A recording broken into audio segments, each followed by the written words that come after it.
इन्हीं शब्दों के साथ साथ एक बात हम और भी कहना चाहेंगे। जो हमारे परिवार में अक्सर देखने को मिलता है, बहुत सारे महात्मा लोगों के घर में देखा जाता है कि जो नशे होते हैं और नशे के कारण पूरा परिवार हमारा बर्बाद होता है। पत्नी बड़ा दुखी होती है, बच्चे भी बड़ा दुखी होते हैं। तो उनके चरणों में भी यह अरदास करेंगे कि सदगुरु माता जी का ये बार बार हुक्म आ रहा है कि आप नशे को बंद करें। बच्चे के ऊपर उसका प्रभाव पड़ेगा, परिवार के ऊपर उसका प्रभाव आएगा।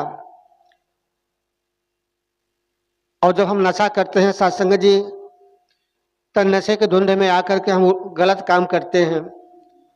पत्नी को पीटना शुरू करते हैं, बच्चों को पीटना शुरू करते हैं, और घर में जो भी व्यवस्था है, पैसा कौड़ी या जो भी सर सामान है, उसको धीरे धीरे हम पीने के चक्कर में उसको बेचना शुरू करते हैं। और जब पत्नी बोलती है तो उसको पीटना शुरू करते हैं।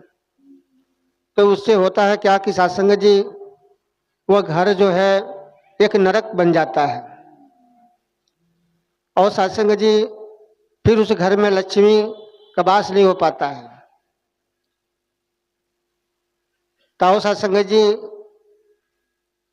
माइक की आवाज जहां तक जा रही पहुंच रही है, सभी के चरणों में यह दास विनती है, सदगुरु माता जी से कर रहे हैं कि कृपा करना कि जो भी हमारे महात्मा थोड़ा बहुत नशा कर रहे हैं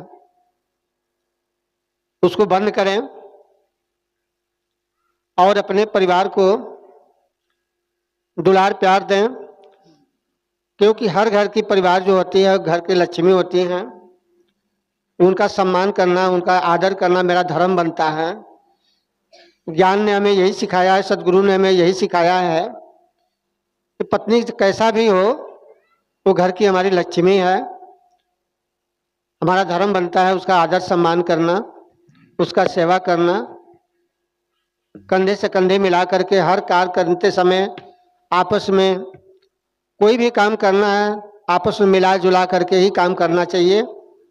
कभी ऐसा भी नहीं होना चाहिए कि पत्नी कह रही है कि ये काम होना है, पति कह नहीं, मैं जो कहूँगा वो होना चाहिए।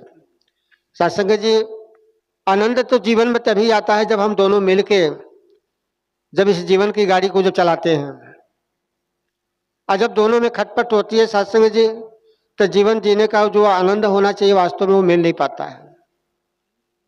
तो सत्संग जी, दास बहुत कुछ बोल चुका।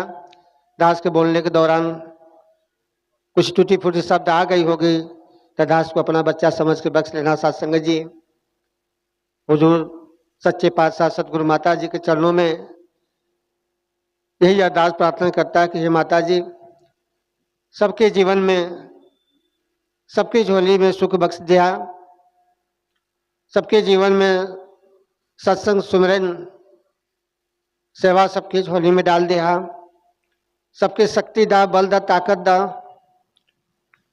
इतना सबकर मन प्रफुल्लित होकर कि जहाँ भी संगत सुनाई दे तुरंत दौड़ के बहने संगतें करें, और सिमरन में दिन रात जब जब सांस चलता रहे, हर सांस में सिमरन इनका होता रहे। और तन करके, मन करके, धन करके इतना कृपा करना मेरे सदगुरु कि बहन किसी तरह का कोई प्रकार का अभाव न रहे। जब वो संगत में आएंगे तो उनको भाड़ा जरूरी है।